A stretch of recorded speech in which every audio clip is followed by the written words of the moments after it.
विष्णुर्वषट्कारो भूत भव्य भवत् प्रभुः भूतकृद् भूतभृद्भावो भूतात्मा भूतभावनः भूतात्मा परमात्मा च मुक्तानां परमा गतिः अव्ययः पुरुषः साक्षी क्षेत्रज्ञोऽक्षर एव च योगो योगविदां नेता प्रधानः पुरुषेश्वरः नारसिंहः वपुः श्रीमान् केशवः पुरुषोत्तमः सर्वः सर्वशिवस्थाणुर्भूतादिर्निधिरव्ययः सम्भवो भावनो भर्ता प्रभवः प्रभुरीश्वरः स्वयंभू शम्भुरादित्यः पुष्कराक्षो महास्वनः अनादिनिधनो धाता विधाता धातुरुत्तमः अप्रमेयो ऋषिकेशः पद्मनाभो प्रभुः विश्वकर्मा मनुस्त्वष्टा स्थविष्ठस्थविरो ध्रुवः अग्राह्यः शाश्वतः कृष्णो लोहिताक्ष प्रतर्दनः प्रभुतस्त्रिककुब्धाम पवित्रं मङ्गलं परम् ईशानः प्राणदः प्राणो ज्येष्ठः श्रेष्ठः प्रजापतिः हिरण्यगर्भो भूगर्भो माधवो मधुसूदनः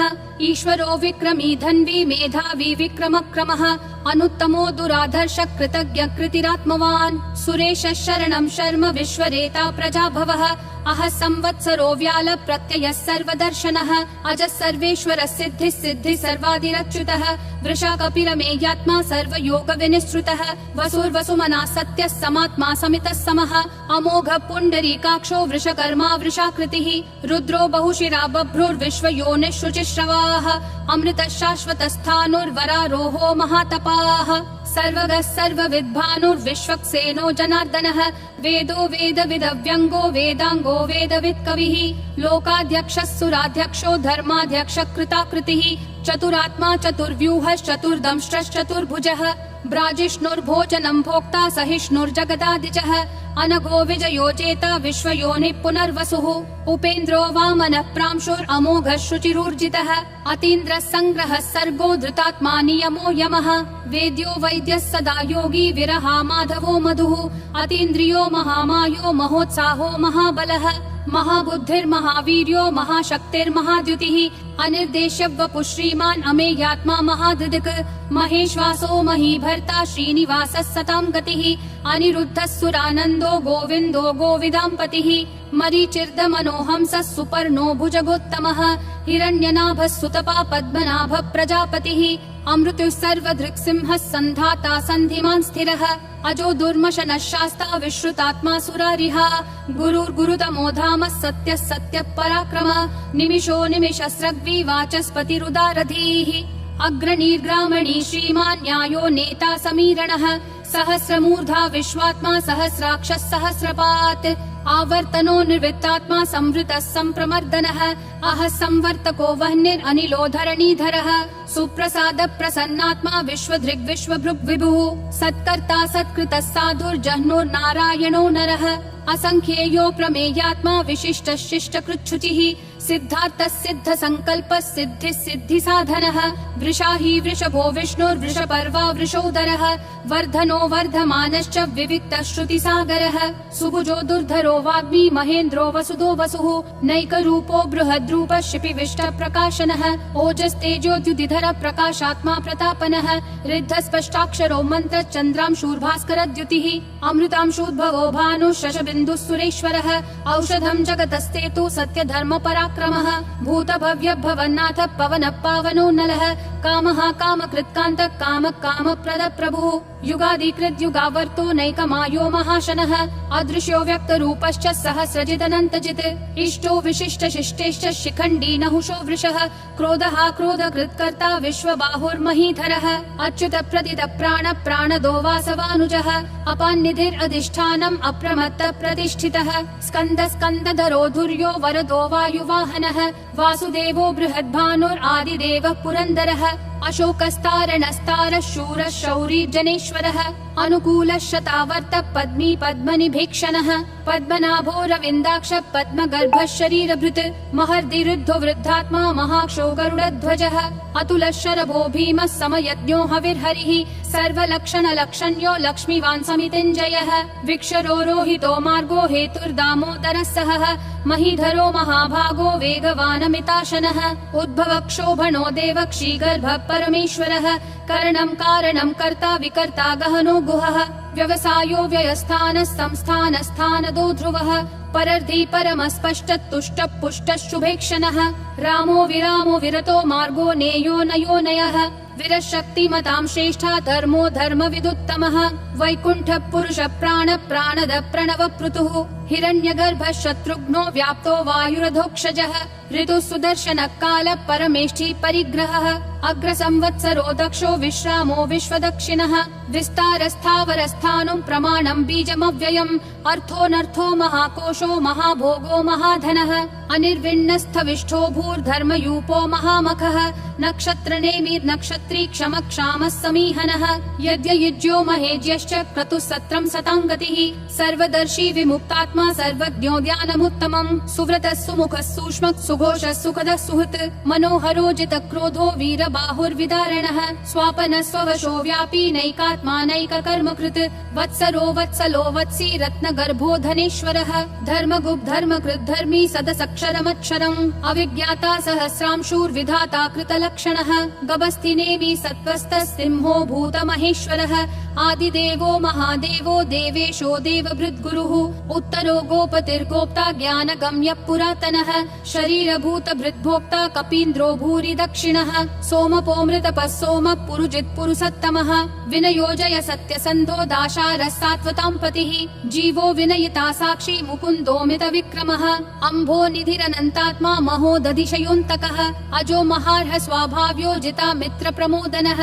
आनन्दो नन्दनो नन्दः सत्यधर्मात्रिविक्रमः महर्षि कपिलाचार्य कृतज्ञो मेदिनीपतिः त्रिपदस्त्रिदशाध्यक्षो महाशृङ्ग कृतान्तकृत् महावराहो गोविन्दः सुषेणः कनकाङ्गदी गुह्यो गभीरो गहनो गुप्तश्चक्र गदाधरः वेधास्वाङ्गोजित कृष्णो दृढसङ्कर्षणोच्युतः वरुणो वारुणो वृक्ष पुष्कराक्षो महामनाः भगवान् भगहानन्दी वनमाली हलायुधः आदित्यो ज्योतिरादित्यः सहिष्णुर्गतिसत्तमः सुधन्वाखण्ड परशुर्दारुणो द्रविणप्रदः दिवस्पृक् सर्वदृग्व्यासो वाचस्पतिरयोन्निजः त्रिसामासामगः सामन्निर्वाणं भेषजं भिषक् सन्न्यासकृच्छमः शान्तो निष्ठा शान्ति परायणम् शुभाङ्गः शान्तिदिसृष्टा कुमुदः कुवलेशयः गोहितो गोपतिर्गोप्ता वृषभाक्षो वृषप्रियः अनिवर्ति निवृत्तात्मा संक्षेप्ताक्षेमकृच्छिवः श्रीवत्सवक्षा श्रीवास श्रीपति श्रीमतां वरः श्रीधः श्रीश श्रीनिवास श्रीनिधि श्रीविभावनः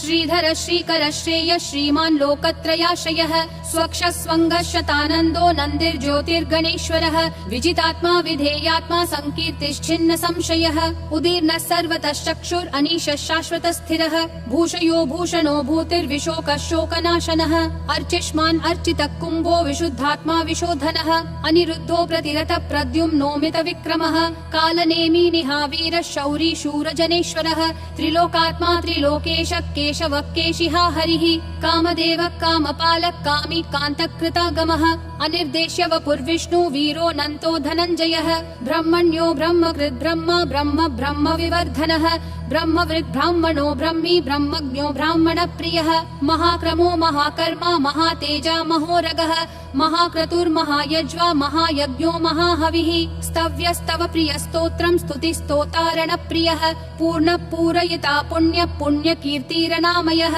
मनोजवस्तीर्थकरो वसुरेता वसुप्रदः वसुप्रदो वासुदेवो वसुर्वसुमनाहविः सद्गति सत्कृति सत्ता सद्भूति सत्परायणः शूरसेनो यदुश्रेष्ठः सन्निवासः सुयामुनः भूतावासो वासुदेवः सर्वासु निलयोन्नलः दर्पः दर्पदो दुप्तो दुर्धरोऽथा पराजितः विश्वमूर्तिर्महामूर्तिर्दीप्तिमूर्तिरमूर्तिमान् अनेकमूर्तिरव्यक्तः शतमूर्तिर्शताननः एको नैकः स वक्कः किं यत्तत्पदमनुत्तमम् लोकबन्धुर्लोकनाथो माधवो भक्तवत्सलः सुवर्णवर्णो हेमाङ्गो वराङ्गश्चन्दनागदी वीरः विषमः शून्यो घृता क्षीरशलश्चलः अमानी मानदो मान्यो लोकस्वामी त्रिलोकधृक् सुमेधा मेधजो धन्यः सत्यमेधाधराधरः तेजो वृषोद्युतिधरः सर्वशस्त्रभृतांवरः प्रग्रहो निग्रहो व्यग्रो नैकशृङ्गो गदाग्रजः चतुर्मूर्तिश्चतुर्बाहुश्चतुर्व्यूहश्चतुर्गतिः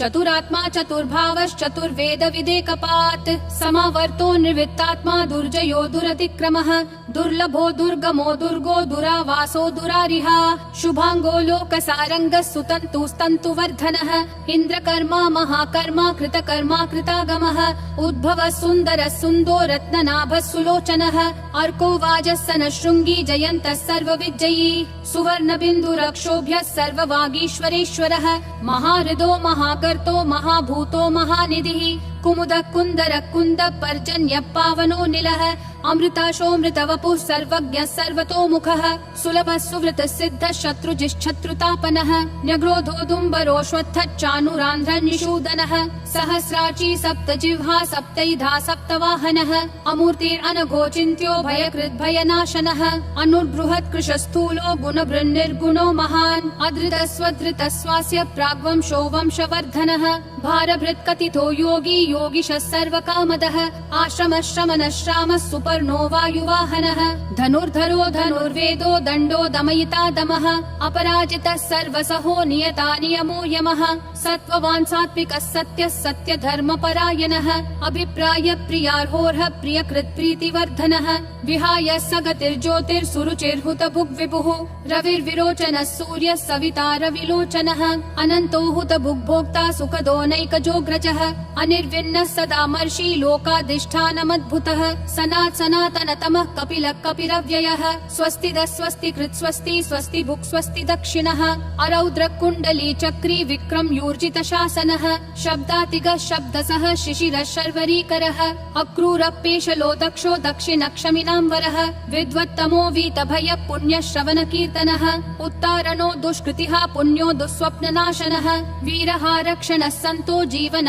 पर्यवस्थितः अनन्तरूपोऽनन्त श्रीर्जितमन्युर्भयापहः चतुरक्षो गभीरात्मा विदिशो व्यादिशो दिशः अनादिर्भूर्भुवो लक्ष्मी सुवीरो रुचिराङ्गदः जननो जनजन्मादि भीमो भीम पराक्रमः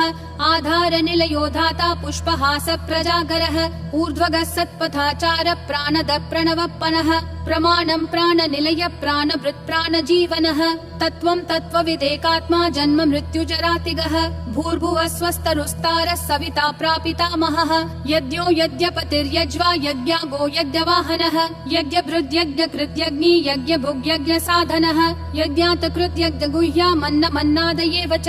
आत्मयोनिः स्वयं जातो वैखानः सामगायनः देवकी नन्दनः सृष्टा क्षितीशः पापनाशनः शङ्खबृन्नन्दकी चक्री शाङ्गधन्वा गदाधरः रथाङ्गपाणिरक्षोभ्यः सर्वप्रहरणायुध ॐ नमः इति वनमाली गदीशाङ्गी शङ्खी चक्री च नन्दकी श्रीमन्नारायणो विष्णुर्वासुदेवोऽभिरक्षतु वनमाली गदीशाङ्गी शङ्खी चक्री च नन्दकी श्रीमन्नारायणो विष्णुर्वासुदेवोऽभिरक्षतु वनमाली गदीशाङ्गी शङ्खी चक्री च नन्दकी श्रीमन्नारायणो विष्णुर्वासुदेवोऽभिरक्षतु वासुदेवोऽभिरक्षतु ॐ नमः इति।